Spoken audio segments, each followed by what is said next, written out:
पता है विष्णु जिस एज पर है अभी इस समय, उस समय इनके हर एक चीज़ उनके मुंह में जाती है। चाहे वो देखिए इस समय विष्णु बैग के जो हैंडल होता है उसको खा रहे हैं। तो हर एक चीज़ विष्णु को इस समय अपने मुंह में जानी होती है। तो जब भी विष्णु सो जाते हैं तो मैं मेक श्योर करती हूँ कि इनके जो खिलौने इसे वॉश करके रखूँ या फिर टिश्यू वाइप से उसको अच्छी तरीके से क्लीन करके रखूँ, ताकि कोई भी इन्फेक्शन विष्णु को ना हो। विष्णु इस समय तक तो काफ़ी आराम से खेल रहे थे, लेकिन जैसे ही 100 किलोमीटर्स के अप्रॉक्स हम लोग पहुंचने लगे, विष्णु का फिर से रोना धोना शुरू हो गया था। फिर हमने हल्द्वानी में, मतलब हल्द्वानी के पास या काठगोदाम के पास, हमने वहाँ पर गाड़ी रोकी। विष्णु को 10-15-20 मिनट का बाहर निकाल के थोड़ा रिलैक्सेशन दिया। वहाँ पर हमने हल्की सी बस एक कप चाय वगैरह पी थी और फिर हम लोग निकल चुके थे अपनी मंजिल की ओर। हाय एवरीवन, तो जैसा कि मैंने आप लोगों के साथ शेयर किया था, पहला हमने हॉल्ट लिया था, वहां से हमारे होटल की डिस्टेंस करीबन 145 किलोमीटर अप्रॉक्स थी। और मैंने आप लोगों से कहा था कि देखते हैं कि वो 145 किलोमीटर में हमें कितना ज्यादा स्टॉपेज लेना पड़ेगा, क्योंकि विष्णु एज यूजुअल जो क्रैंकी हो जाते हैं बहुत ज्यादा गाड़ियों में, कार में स्पेशली। तो हुए थे ये क्रैंकी, एक बार हुए थे, दूध पी लिया, थोड़ा सा कुछ अपना जो स्नैक्स आइटम है वो उन्होंने खा लिया। उसके बाद फिर वो सेटल डाउन होकर विष्णु सो चुके हैं। मैं आपको दिखाती हूँ विष्णु क्या कर रहे हैं। ये देखिए, मजे से अपना कंबल उम्बल ओढ़ के अपने बिस्तर पे वो सो चुके हैं। तो अब हम लोग आई थिंक हल्द्वानी भी ऑलमोस्ट क्रॉस कर चुके हैं और बस आधे घंटे का और डिस्टेंस बचा। और यहाँ पे आने के बाद, मतलब मैं सही कह रही हूँ, जो मतलब पहाड़ दिख रहे हैं आप लोगों को, मैं व्यू दिखाती हूँ। यहाँ पे आने के बाद ये जो व्यू दिख रहा है ना, हाय, ये दिल को बहुत ही ज्यादा सुकून दे रहा है। 3 किलोमीटर पे काठगोदाम। अच्छा, 3 किलोमीटर पे अभी काठगोदाम बचा हुआ है। आप ये देख सकते हैं जो मैप लगा हुआ है गाड़ी में, इसी से हम लोग देख रहे हैं, इसी से हम लोग देख देख के आ रहे हैं। शुक्र है इस मैप का कि हम अपने रास्ते में बहुत सही तरीके से पहुंच रहे हैं। खैर, अब ये देखिए नज़ारे, कितनी ग्रीनरी और कितना अच्छा लग रहा है यहाँ पे। खैर, अभी तक हम लोगों ने शीशा नहीं खोला हुआ है, क्योंकि यहाँ पर विष्णु जी सो रहे हैं। अगर बिल्कुल भी गाड़ी की हॉर्न या कुछ डिस्टरबेंस हुआ तो ये उठ के बैठ जाएंगे। तो हमने शीशा खोला नहीं है, लेकिन आप व्यू को इंजॉय करिए।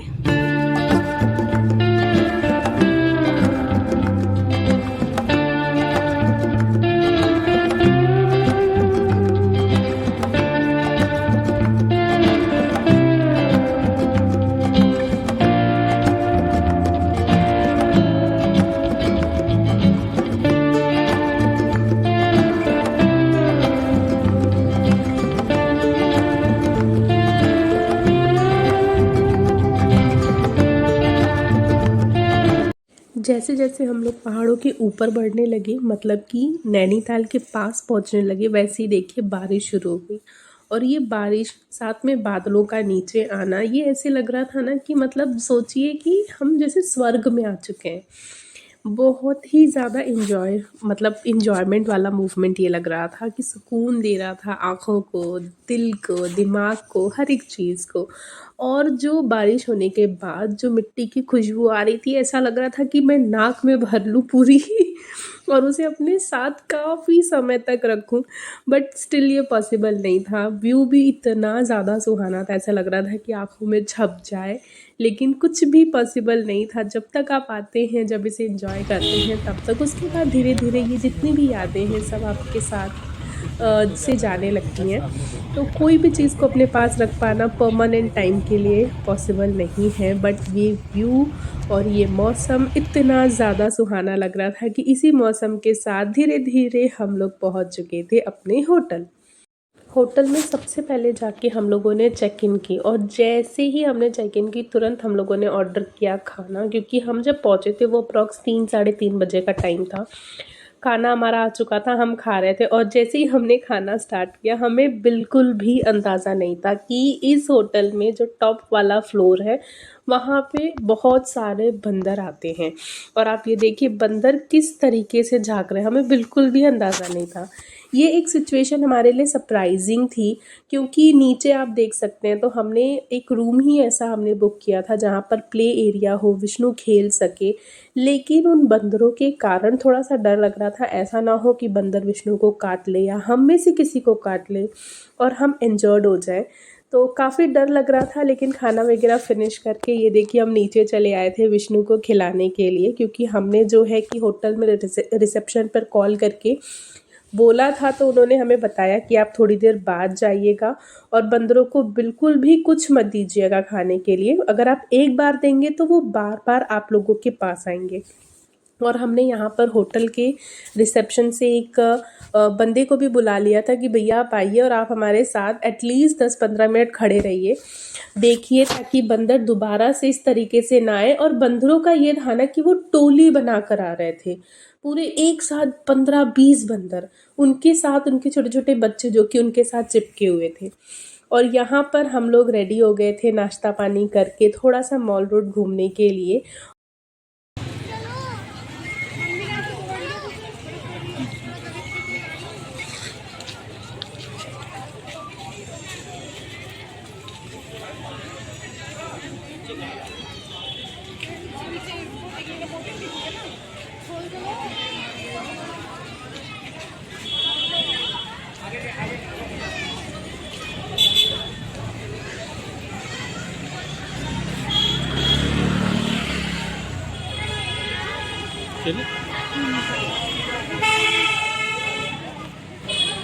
चलो तुम आगे, फोटोज आ तुम्हारी, दिखाओ इधर, फेस दिखाओ।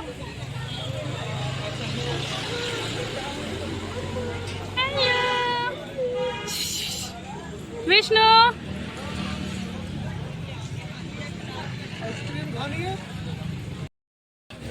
ए विष्णु,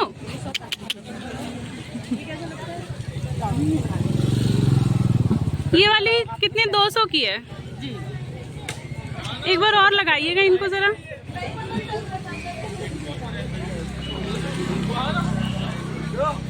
इधर करो इसका फेस, देखिए। लड़की लग रहे हो विष्णु तुम तो। विष्णु, हेलो, ये क्या मतलब? नहीं लगाएगा ललीले के, कोई मतलब नहीं, लगाएगा नहीं। विष्णु लगवा लो, विष्णु ले ले, एक लगवा के फोटो खींचो। थोड़ी देर हाथ फाड़ोगे फिर आदत आ जाएगी ना, क्योंकि वो पहले में करेंगे बच्चों को होता है वो। क्योंकि वो गरम विष्णु चाय है देखे, क्या जो लगाया है। अरे यहाँ पे हम लोगों ने सोचा विष्णु के लिए हम कैप ले लें, क्योंकि विष्णु के हिसाब से यहाँ पे ठंडी थी, इनके कान वगैरह ठंडे हो रहे थे। लेकिन इस लड़के ने बिल्कुल भी उसे अपने सर पर लगने ही नहीं दिया, रहने ही नहीं दिया। जैसे ही हम वो लगा रही थी, जो कि शॉपकीपर थी, वैसे ही वो निकाल के उठा के फेंक दे रहा था बाहर। तो वो प्लान फिर हमने कैंसिल ही कर दिया कि छोड़ो, इनके कान खुले ही रखते हैं। भैया वो धूप बत्ती के लिए नहीं है क्या? बीच में स्टिक वाला है। हाँ वही, छोटा साइज से बड़ा चाहिए तो दिखाइए। सबसे छोटा तो ये आएगा। ये वाला नहीं, जो हमारी वो वाली होती है ना, हार्ड वाली स्टिक जो होती हार्ड है, वाली के लिए उसके लिए नहीं है क्या? नहीं। यहाँ पे मैंने सोचा कि कुछ भगवान के मंदिर के लिए भी शॉपिंग कर ली जाए, जो कि मस्ट इम्पॉर्टेंट है भगवान के लिए, तो पहले हमें कुछ लेना ही चाहिए। लेकिन जो चीज़ मुझे चाहिए थी वो यहाँ पर नहीं मिली। इसके बाद थोड़ी देर तक हम लोग मॉल रोड घूमे, उसके बाद हम लोग चले गए होटल में रेस्ट करने के लिए, क्योंकि यहाँ पर विष्णु भी बहुत ज़्यादा क्रैंकी हो चुके थे, क्योंकि वो भी एक लंबा सफ़र करके आए थे, टायर्ड थे, उन्हें भी रेस्ट चाहिए था, हम लोगों की भी बॉडी को रेस्ट चाहिए था। तो हम लोग चले गए होटल, डिनर किया, उसके बाद हम लोग सो गए। तो चलिए इस व्लॉग को मैं यहीं तक रखती हूँ। आशा करती हूँ कि आपको मेरा ये व्लॉग अच्छा लगे। जैसा भी लगे ज़रूर बताइएगा, अपने कमेंट्स, अपने सजेशंस ज़रूर लिखिएगा कमेंट बॉक्स में। मेरे चैनल को लाइक करिएगा, शेयर करिएगा एंड सब्सक्राइब करना ना भूलिएगा। Bye bye.